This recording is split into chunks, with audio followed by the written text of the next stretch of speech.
Hello दोस्तों, कैसे हो आप सब। मैं आज आपके लिए फॉरेन ट्रक ड्राइवर्स की कुछ सच्ची कहानियां लेकर आया हूं। मुझे पूरी उम्मीद है कि आपको ये कहानियां ज़रूर पसंद आएंगी, इसलिए इन कहानियों को लास्ट तक सुने। और जो पहली बार हमारे चैनल पर आए हैं उन्हें बता दूं कि मैं ऐसी यूनिक और डिफरेंट हॉरर स्टोरीज लेकर आता हूं। तो अगर आपको ऐसी कहानियां सुनना पसंद है तो आप राज वाला चैनल को सब्सक्राइब ज़रूर करें। अब बिना किसी देरी के बढ़ते हैं कहानियों की तरफ। मैं 27 साल का एक ट्रक ड्राइवर हूँ और मैं करीब 8 सालों से ट्रक चला रहा हूँ। मुझे ट्रक चलाना पसंद है। पूरे अमेरिका में घूमते रहने के लिए अगर आपको पैसे मिले तो इससे बढ़िया जॉब और क्या होंगी। इन सड़कों पर मेरा सामना कई सारी रहस्यमय घटनाओं और खौफनाक चीज़ों से हुआ है। मैंने भयानक सड़क हादसों को देखा है, मैंने अपने सामने ट्रक्स को पलटते देखा है और मैंने सड़कों पर अजीब परछाइयाँ भी देखी है। लेकिन जो हादसा मेरे साथ कॉर्पस शहर से ह्यूस्टन जाते हुए हुआ था वो अब तक की सबसे अजीब घटना थी और आज भी मैं इसको समझ नहीं पाया हूँ और शायद कभी समझ भी नहीं पाऊंगा।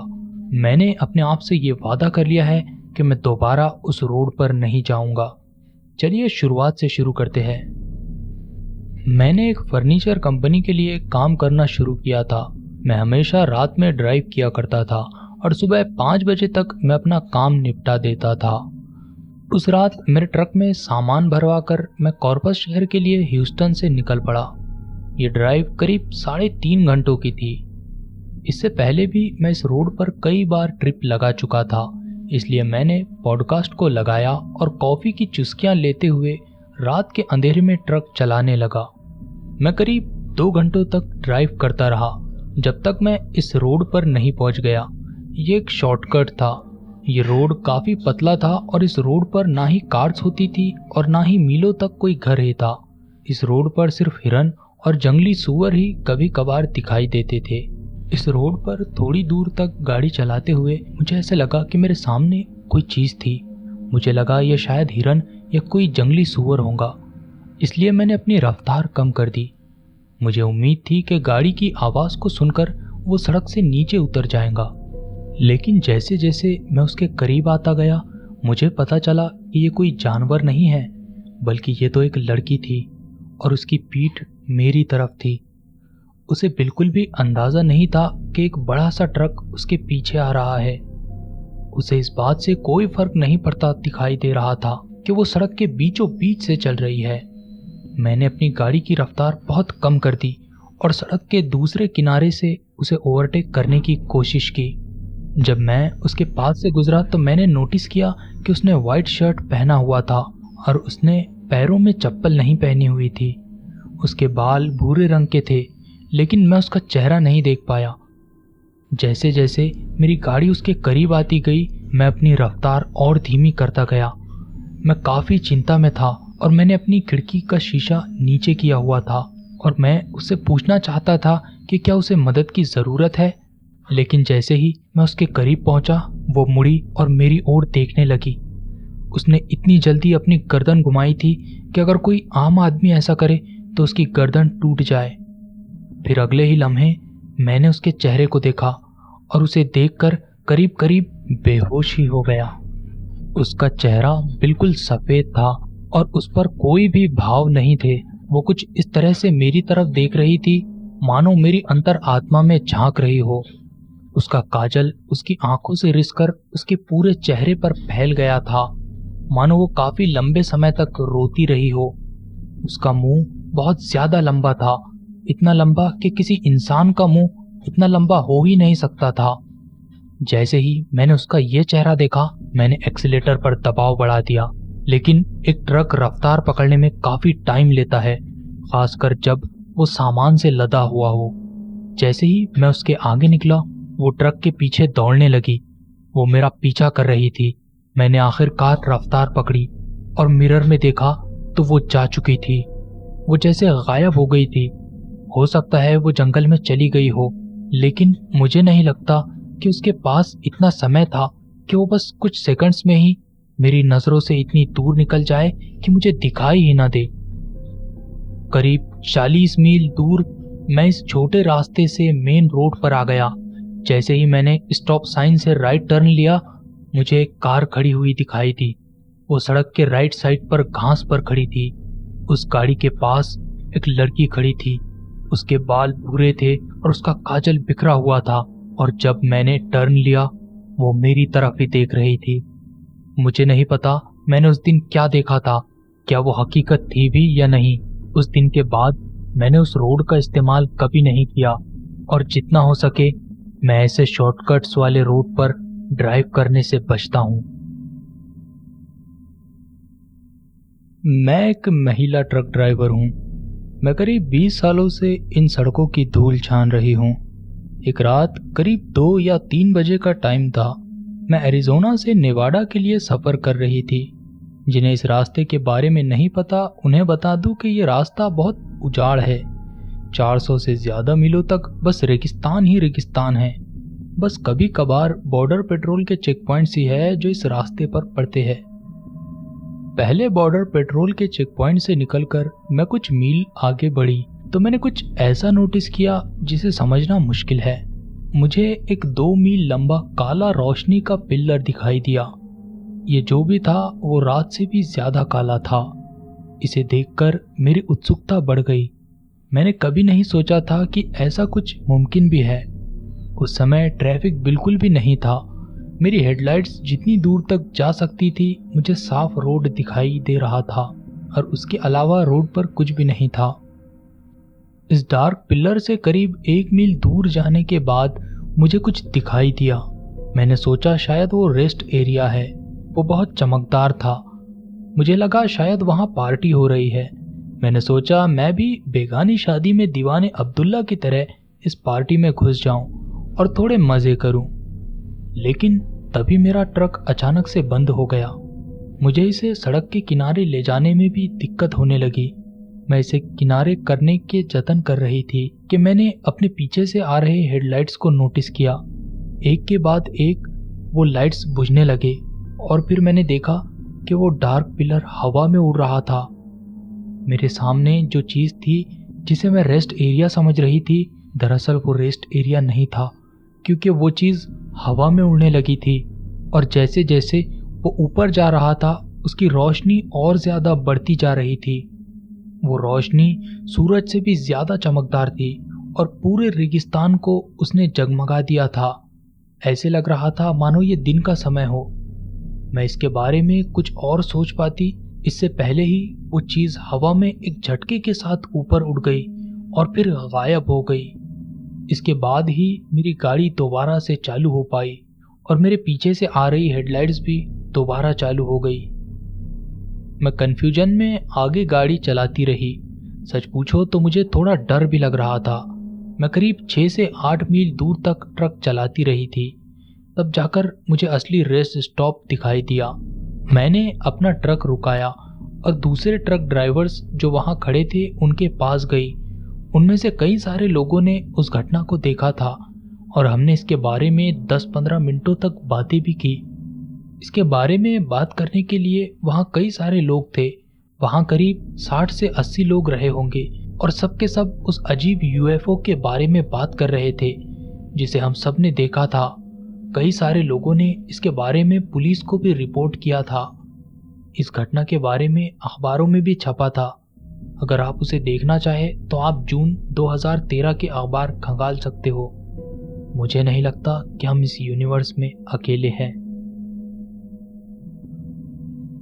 2012 में इतना भयानक बर्फानी तूफान आया था जो मैंने अपनी जिंदगी में कभी नहीं देखा था। मैं स्पोकेन वाशिंगटन से सामान अपने ट्रक में भरकर ला रही थी। ट्रक को ड्राइव करते हुए मैं रोड पर बार बार स्लाइड कर रही थी। रोड पर पकड़ बस नाम भर को ही थी, और हालांकि मेरा हीटर चल रहा था भी मुझे बहुत ज्यादा ठंड लगने लगी थी। फिर किसी समय मेरा फोन बजा। मेरी कंपनी की तरफ से कॉल आया था। उन्होंने मुझे बताया कि उन्होंने मेरे लिए उस एरिया में होटल का रिजर्वेशन करवा रखा है क्योंकि मौसम विभाग के मुताबिक मौसम और ज्यादा खराब होने वाला था। जिन लोगों को ट्रक कंपनीज के बारे में पता है वो जानते होंगे कि वो हमेशा सस्ते में ही निपटाने की कोशिश करते हैं। उन्होंने मेरे लिए एक घटिया से होटल में सड़ेला रूम बुक किया था। ये रूम था 605। जैसे ही काउंटर पर खड़े बंदे ने मुझे मेरे कमरे की चाबियां दी, मैंने उसके चेहरे पर एक तरह की शैतानी मुस्कुराहट देखी। इसे देखकर मुझे थोड़ी चिंता हुई। जब मैं सेकंड फ्लोर पर जाने लगी तब जाकर मुझे एहसास हुआ कि शायद इस होटल में मैं अकेली ही गेस्ट हूँ और मुझे ये बात बिल्कुल भी पसंद नहीं थी। बाहर बर्फ बहुत खराब थी, मेरा मतलब है एकदम वाहियात। स्नो के टुकड़े ओलो जितने बड़े थे और वो लगातार गिर रहे थे। जब मैं अपने कमरे में आने लगी, मैंने अपनी आसपास की दीवारों से दस्तक की आवाज़ सुनी। ऐसे लग रहा था मानो वो ठोक पीट की आवाज़ मेरे कदमों से कदम मिलाते हुए चल रही हो। यहाँ तक कि उन्होंने मेरा पीछा बाथरूम तक किया। मैंने इन दरवाज़ों को नज़रअंदाज करने की कोशिश की। फीमेल ड्राइवर होते हुए मैंने सोचा कि शायद कुछ लड़कों ने मुझे यहाँ तक आते हुए देखा होगा, या शायद दूसरे मेल ड्राइवर्स हो और वो मुझे आकर्षित करने के लिए इस तरह से कर रहे हो। ये बात मुझे बिल्कुल भी पसंद नहीं थी। जो पहली चीज़ मैंने अपने रूम में नोटिस की वो ये थी कि वहाँ पर एक ट्यूब टीवी था। इसे देखकर मैं वापस अपने ट्रक में गई और वहाँ से 36 इंच की फ्लैट स्क्रीन टीवी और HDMI केबल लेकर आ गई। मैं क्वालिटी से कभी कॉम्प्रोमाइज़ नहीं करती। मैंने अपना कंप्यूटर टीवी से लगाया और ये देखकर मुझे राहत मिली कि उस होटल में इंटरनेट कनेक्शन अच्छा था। मैंने जल्दी से मौसम का हाल चाल देखा, फिर मैं नहाने चली गई। इस पूरे टाइम में भी वो खटखटाने की आवाज़ें लगातार आ रही थी और मैंने इसे इग्नोर करने की पूरी कोशिश की। मैं रूम में लगे बिस्तर पर लेटकर कंफर्टेबल होने की कोशिश करने लगी, लेकिन अचानक ही मेरे सीने में भयानक दर्द उठने लगा। ये दर्द इतना ज़्यादा था कि मैंने एम्बुलेंस बुलाने की सोची, लेकिन फिर मैंने मौसम को देखते हुए सोचा शायद वो यहाँ टाइम पर पहुँच नहीं पाएंगे। मैं होटल से बाहर आ गई और जल्द ही मेरा दर्द चला गया। बाहर मैंने देखा कि होटल के राइट साइड में ही थोड़ी दूरी पर फायर डिपार्टमेंट था। इसे देखकर मुझे थोड़ी राहत मिली कि अगर मुझे मदद की ज़रूरत पड़े तो मदद ज़्यादा दूर नहीं थी। जैसे ही मैं दोबारा अपने होटल रूम में आई, उसी लम्हे मानो बटन की तरह मेरे सीने में दोबारा दर्द उठने लगा, लेकिन इस बार ये पिछली बार से भी कहीं ज़्यादा था। मैं दौड़ते हुए फायर डिपार्टमेंट में गई और पैरामेडिक से बात करने लगी। उन्होंने मुझ पर EKG मशीन लगाई और कहा कि मैं ठीक हूँ और अगर बात बिगड़े तो मैं उन्हें दोबारा कॉल कर सकती हूँ। शॉर्ट में बताऊँ तो ये भयानक दर्द, जिससे ऐसे लगता था कि मैं मरने वाली हूँ, उस रात करीब 8 बार आया। साथ ही साथ वो खटपटाने की आवाज़ भी लगातार आ रही थी। आखिरकार मैंने पैरामेडिक्स को भी बुला लिया। उन लोगों ने कार्बन मोनोऑक्साइड की लीक्स को चेक किया, लेकिन वहाँ ऐसा कोई भी जहरीली गैस नहीं थी। जब वो चले गए, मैंने प्रार्थना करना शुरू कर दिया। मेरी माँ ने मुझे अपने ट्रक को शुद्ध करने के लिए पवित्र जल दिया था। मैंने वो पानी रूम में छिड़का और बेड पर लेट गई और फिर मेरा बेड धीरे धीरे हिलने लगा। मुझे लगा शायद दूसरे कमरे के लोग शायद दीवार को ठोक रहे हो, इसीलिए मेरा बेड हिल रहा हो। लेकिन फिर पूरा बेड एक झटके से घसीटते हुए रूम के बीचों बीच आ गया। मैं पूरी तरह से डर गई। मैंने जल्दी से लाइट्स ऑन कर दिए और जैसे ही मैंने पीछे देखा, मैं कसम खाती हूँ मैंने एक परछाई को हिलते हुए देखा था। वो परछाई बेड साइड से होती हुई बाथरूम में चली गई थी। मैंने शांत रहने की कोशिश की, लेकिन मैं उस चीज़ की वजह से डर की बजाय गुस्से में थी, क्योंकि ये चीज़ मेरे ऊपर अटैक कर रही थी और इसे इसका कोई हक नहीं था। मैं और ज़्यादा प्रार्थना करने लगी और दोबारा पूरे कमरे में पवित्र जल का छिड़काव किया। मैं बाथरूम में आई, लेकिन फिर बाथरूम का दरवाज़ा मेरे पीछे बंद हो गया। मैं वहीं खड़ी थी कि तभी मैंने एक शैम्पू बोतल देखी जो हवा में तैर रही थी। ऐसे लग रहा था जैसे कोई इनविजिबल चीज़ उसे उठाकर मारने का इरादा रखती थी। उसके बाद उसने कंडीशनर और साबुन वगैरह भी उठाकर मेरे ऊपर फेंकने लगा। फिर मैं दौड़ती हुई फायर डिपार्टमेंट में गई और उन्हें मेरे साथ जो कुछ हो रहा था वो सब बताया, लेकिन उन्होंने मेरा यकीन नहीं किया। मैंने उनसे कहा कि वो मेरा रूम चेक करें। मेरा रूम अकेला ऐसा रूम था जिसकी लाइट्स जल रही थी। इसका मतलब सच में मैं अकेली ही थी जो उस होटल में रह रही थी। आखिरकार फायर फाइटर मेरे कमरे में गए और वो जल्द ही वापस दौड़ते हुए बाहर आ गए और उन्होंने पुलिस को भी बुला लिया था। जब मैंने अपने कमरे का हाल देखा तो वो बिखरा हुआ था। मेरे लैपटॉप और टीवी के टुकड़े टुकड़े हो गए थे और मेरे कपड़े पूरे कमरे में बिखरे पड़े थे। मैंने उन चीज़ों को उठाने की बिल्कुल भी कोई चिंता नहीं की और इतनी सर्दी होने के बावजूद उस रात मैं अपने ट्रक में ही सो गई। अब मुझे उस रजिस्टर वाले बंदे की शैतानी मुस्कुराहट याद आई, जैसे वो जानता था कि मेरे साथ क्या होने वाला है, लेकिन इसके बावजूद भी उसने मुझे वो रूम दे दिया। ये ऐसा अनुभव था जिसके बाद मुझे पैरालौकिक ताकतों पर पूरा भरोसा हो गया। मैं पिछले 12 सालों से ट्रक चला रहा हूँ। मैं ऑल ओवर द यूएस के अलावा कनाडा, कुवैत और इराक में भी ट्रक चला चुका हूँ। मेरे इस ट्रक जर्नी के दौरान मेरे साथ कई सारे ऐसे हादसे पेश आए हैं जिनके बारे में मैं समझ नहीं पाया हूँ। आज मैं आपको एक ऐसे ही हादसे के बारे में बताता हूँ। जब मैंने अपना ट्रक ड्राइविंग का करियर शुरू किया था, उस टाइम मैं एक शॉप पर काम किया करता था।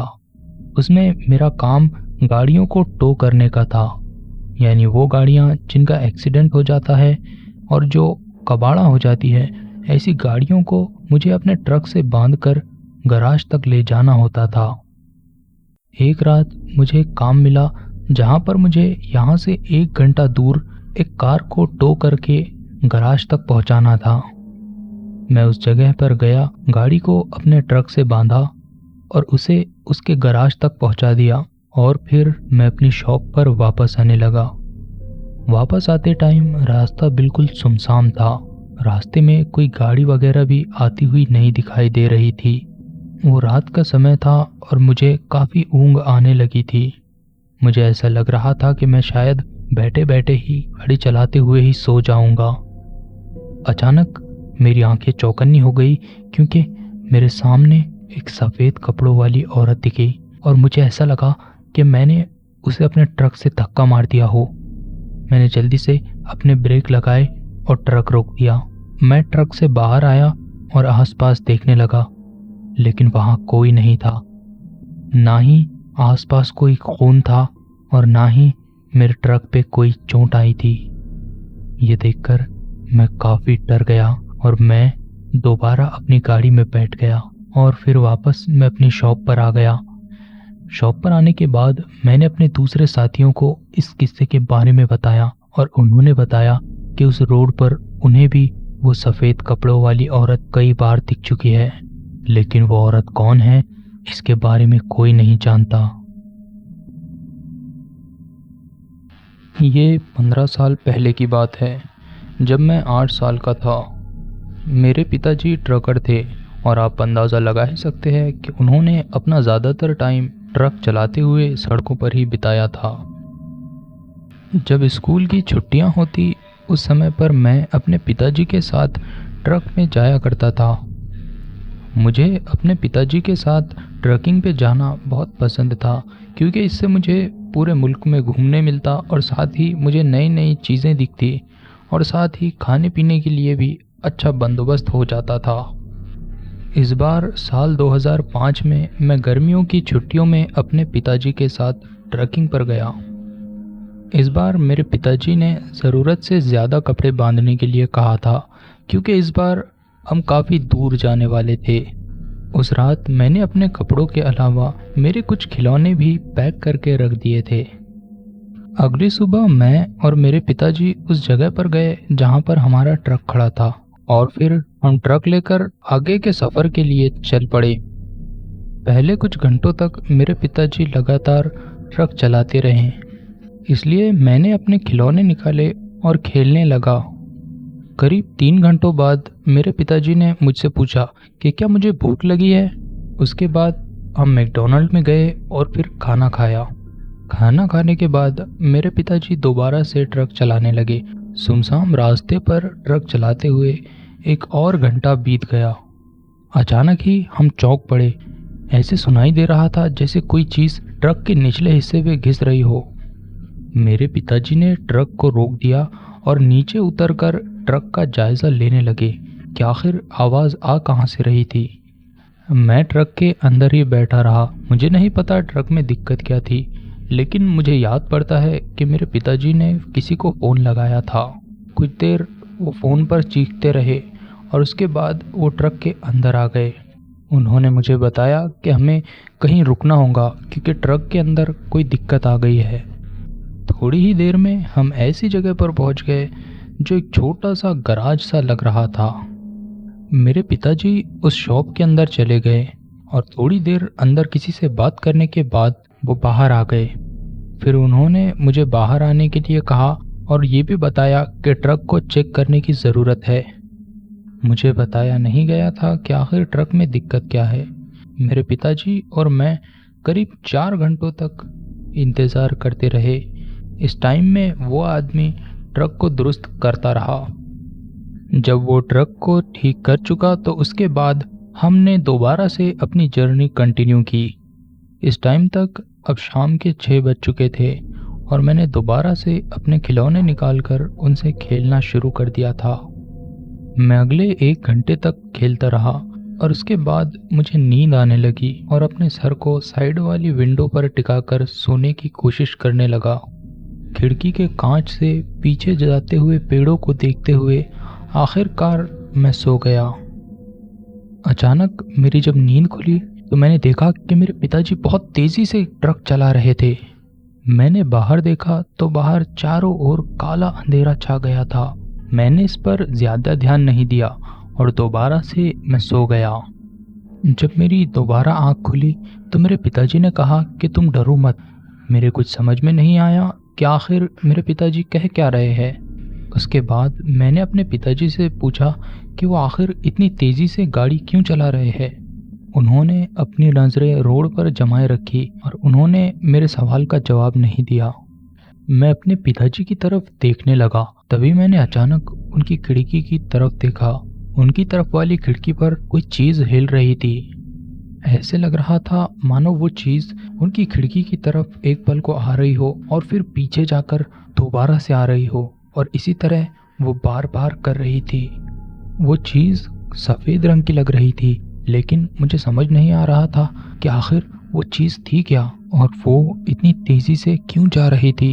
वो एक बार फिर से ड्राइवर वाली विंडो के एकदम करीब आ गई और जब वो इतनी करीब आ गई तो मेरी उस पर नज़र पड़ी। मुझे उस समय जो दिखाई दिया उस हिसाब से वो एक औरत थी और उसके पूरे चेहरे पर उसके काले बाल छाए हुए थे और उसने वाइट गाउन पहना हुआ था। उसे देखकर ऐसे लग रहा था जैसे वो हवा पे तैर रही हो। वो दोबारा से कुछ लम्हों के लिए पीछे हट गई, लेकिन फिर अचानक ही वो दोबारा से खिड़की के पास आ गई। फिर उसने उस खिड़की पर अपना हाथ मारा और दोबारा पीछे चली गई। एक बार फिर से जब वो वापस आई तो मैंने डर के मारे अपनी आंखें बंद कर ली। आखिरी बार जब मैंने उसे देखा तो वो अपना चेहरा ड्राइवर साइड वाली विंडो पर घिस रही थी। उसके बाद मैंने मेरे पिताजी की चीखें सुनी और वो चीखते चिल्लाते उस आत्मा को गालियां दे रहे थे और मुझसे कह रहे थे कि मैं उसके तरफ ना देखूं। मैंने अपनी आंखें जोरों से भींच रखी थी और जब तक हम पास वाले शहर तक नहीं पहुंच गए तब तक मैंने अपनी आंखें नहीं खोली। उस रात हमने जो कुछ भी देखा था उसे देखने के बाद मुझे कई रातों तक बुरे सपने आते रहे। मैं आज भी जब उसके बारे में सोचता हूँ तो मेरे शरीर में डर की एक लहर दौड़ जाती है। मुझे नहीं पता कि वो चीज़ क्या थी या वो क्या चाहती थी। मुझे ये भी नहीं पता कि वो किस राज्य की घटना थी, क्योंकि उस टाइम मैं काफ़ी छोटा था। उसके बारे में मेरे पिताजी ने मुझसे कभी बात नहीं की और बदकिस्मती से वो 6 साल पहले स्वर्ग सिधार चुके हैं। अब तक मुझे यही लगता रहा कि मेरे पिताजी ने उस रात के बारे में शायद किसी से बात नहीं की है। करीब 2 महीने पहले मैं और मेरी माँ पिताजी के बारे में बात कर रहे थे। धीरे धीरे हम रिश्तेदारों के बारे में बात करने लगे और मेरे दादा दादी का भी किस्सा चल पड़ा। अचानक ही मेरी माँ ने पूछा कि क्या तुम्हें उस रात के बारे में याद है जब तुम ट्रक पर अपने पिताजी के साथ थे। मैं ये सुनकर काफ़ी हैरान हुआ कि उस रात के बारे में मेरी माँ को कैसे पता है। मुझे इस बात से हैरानी हुई कि मेरे पिताजी ने उन्हें उस बारे में बताया था। उन्होंने मुझसे पूछा कि क्या मैंने उस चीज़ का चेहरा देखा था जो उस रात खिड़की के बाहर थी। मैंने कहा नहीं। उसके बाद वो कुछ लम्हों तक खामोश रही। फिर उन्होंने मुझे पूछा कि क्या उस घटना के बाद तुम्हें अपने पिताजी का अजीब बर्ताव याद है। मैंने उनसे कहा कि मुझे इस घटना में सबसे अजीब बात यही लगती है कि उन्होंने इस बारे में दोबारा बात कभी नहीं की। उसके बाद मेरी माँ ने मुझे एक खौफनाक बात बताई। उन्होंने मुझे बताया कि जब उस चीज ने अपना चेहरा खिड़की के पास लगाया था तब उसने मेरे पिताजी को कोई बात बताई थी, और तो और उसकी आवाज़ मेरी दादी की तरह थी। जब मेरे पिताजी ने ये आवाज़ सुनी थी तब उन्होंने खिड़की की तरफ पलट कर देखा और उन्होंने देखा कि ये तो उनकी मरी हुई माँ का चेहरा था। मेरी माँ के अनुसार उस घटना का असर मेरे पिताजी पर बहुत ज़्यादा हुआ था और उसके बाद उन्हें करीब हर रात खौफनाक सपने आया करते थे। उसके बाद मेरे पिताजी जितने भी समय जिंदा रहे वो हमेशा उस चीज़ के खौफ में रहे। साल 1995 में मैं अपने रोजगार के लिए 18 पहियों वाला ट्रक चलाया करता था। मैंने हाईवे पर सिर्फ 1 साल से थोड़े ज़्यादा समय के लिए ही ड्राइव किया था, लेकिन इस दौरान मुझे काफ़ी सारी जगहों को देखने और कई सारे लोगों से मिलने का मौका मिला था। मुझे याद नहीं है कि ये घटना किस जगह पर हुई थी, लेकिन मुझे याद पड़ता है कि उस टाइम बहुत सर्दी थी और वो रात का समय था। मैंने अपना ट्रक एक छोटे से ट्रक स्टॉप पर रोका। मैंने ट्रक के सेफ्टी ब्रेक्स लगाए और अंदर शावर लेने चला गया और खाना खाने के बाद मैं कॉफ़ी का कप लेकर लाउंज में आ गया और आने वाले मीलों को गिनने लगा और हिसाब लगाने लगा कि मुझे अपनी मंजिल पर पहुंचने में कितना समय लगेगा। मेरे पास काफ़ी समय था और मैं थोड़ी देर के लिए आराम कर सकता था। मैं वहीं लाउंज में झपकियां लेने लगा। इस छोटे से स्टॉप पर ज़्यादातर टाइम शांति ही होती थी, लेकिन कभी कभार ट्रक की आवाज़ या किचन से किसी बर्तन की आवाज़ आने की वजह से मेरी नींद खुल जाती थी। गर्म हवा और पेट भर खाना, दिन भर की थका देने वाली ड्राइविंग के बाद मुझे ज़बरदस्त नींद आने लगी। मेरी आंखें बोझल होकर बंद होने ही वाली थी कि मुझे एक आवाज़ ने चौंका दिया। मैंने अपनी आंखें खोली। ये एक बड़ा सा ट्रक ड्राइवर था। उसने मोटे कपड़े और पुरानी हैट पहनी हुई थी। यह हैट इतनी पुरानी थी कि उस पर बना लोगो भी मिट गया था। उसकी बड़ी सी दाढ़ी थी और उसका चेहरा सड़क की मिट्टी से सख्त हो गया था। शायद ऐसा सालों ट्रक चलाने की वजह से हुआ था। मैंने उससे हेलो कहा और बताया कि मेरी आंख लग रही थी। उसने मुझसे हाथ मिलाया। शायद उसे मेरी नींद में परेशानी डालने का अफसोस था। उसने कहा कि क्या तुम्हें मेरा यहाँ बैठना नागवार तो नहीं है। मैंने 3 दिनों से किसी इंसान से बात नहीं की थी, तो मैंने उसे बैठने की इजाज़त दे दी। हालांकि वो बहुत सादगी से बात कर रहा था, लेकिन पता नहीं क्यों उसे देखकर मुझ पर खौफ सवार था। मैं सीधे होकर बैठ गया। ये आदमी काफ़ी लंबा चौड़ा दिखाई देता था। उसे देखकर मुझे हिलबिली जिम की याद आ गई, जो 80 के दशक का रेसलर था, बल्कि उसने अपना नाम भी जिम बताया था। हम दोनों बात करने लगे। मैंने उसे बताया कि मैं कहाँ से आया हूँ, कहाँ जा रहा हूँ, वगैरह वगैरह। उसने कहा कि वो ट्रक उसका है और वो खुद ही उसे चलाता है, वो अपना बॉस खुद था। फिर उसने मुझसे पूछा कि क्या मुझे अपनी जॉब पसंद है या नहीं। इसी तरह की बातें हम में होने लगी। जिम एक सच्चा आदमी था। उसे जैसे लगता था वो सीधे मुंह पर बोल देता था। बातें करते हुए 1 घंटा कैसे निकल गया हमें पता ही नहीं लगा। उसके बाद वो ऐसे संकेत करने लगा जैसे पूछ रहा हो कि क्या उसे अब यहाँ से निकल जाना चाहिए। मैं उसके भाव भांप गया था और मैंने उससे कहा कि एक्चुअली जिम, मैं कोई जल्दी में नहीं हूँ और तुम यहाँ रुक सकते हो। आखिरकार इतने टाइम बाद मुझे बात करने के लिए कोई दिलचस्प आदमी मिला था।